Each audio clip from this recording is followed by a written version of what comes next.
एक बार एक जंगल के निकट दो राजाओं के बीच घोर युद्ध हुआ।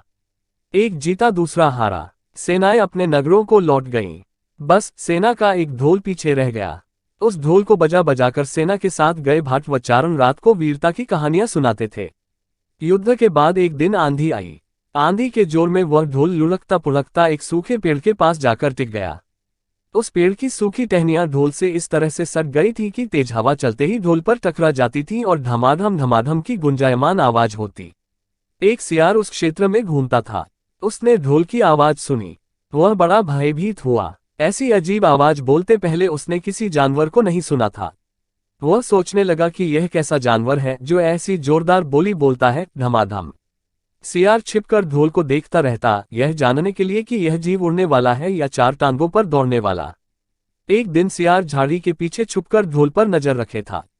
तभी पेड़ से नीचे उतरती हुई एक गिलहरी कूदकर ढोल पर उतरी। हल्की सी ढम की आवाज भी हुई। गिलहरी ढोल पर बैठी दाना कुतरती रही। सियार बड़बड़ाया, ओह, तो यह कोई हिंसक जीव नहीं है। मुझे भी डरना नहीं चाहिए। सियार फूंक फूंक कर कदम रखता ढोल के निकट गया।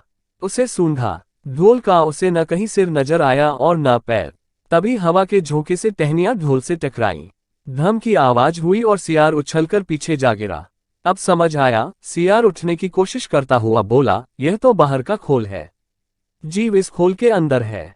आवाज बता रही है कि जो कोई जीव इस खोल के भीतर रहता है वह मोटा ताजा होना चाहिए, चर्बी से भरा शरीर, तभी ये धम धम की जोरदार बोली बोलता है। अपनी मांद में घुसते ही सियार बोला, ओ सियारी, दावत खाने के लिए तैयार हो जा। एक मोटे ताजे शिकार का पता लगाकर आया हूं।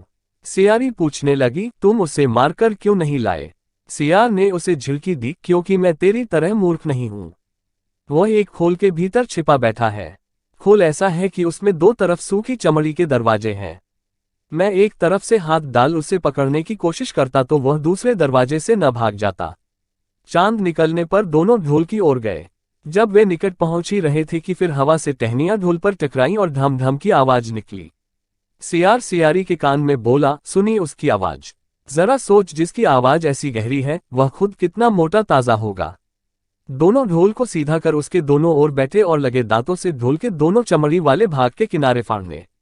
जैसे ही चमड़ियां कटने लगी, सियार बोला, होशियार रहना। एक साथ हाथ अंदर डाल शिकार को दबोचना है। दोनों ने हूं की आवाज के साथ हाथ ढोल के भीतर डाले और अंदर टटोलने लगे।